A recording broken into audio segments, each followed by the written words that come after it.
Patulong naman. Paano ba to? Ayan o. Yung ganyan. Pabalik-balik siya na ganyan. Hindi na magamit ng maayos yung cellphone.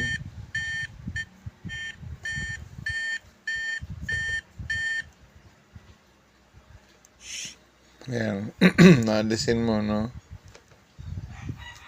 Pupunta lang ako sa settings para ayusin. Pero pabalik-balik lang din yung... Ayan, no? Ano ba pwedeng gawin dyan?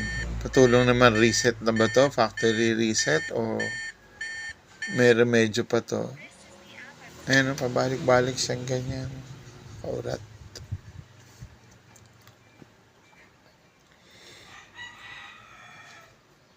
Ay, nako. Ayan, no?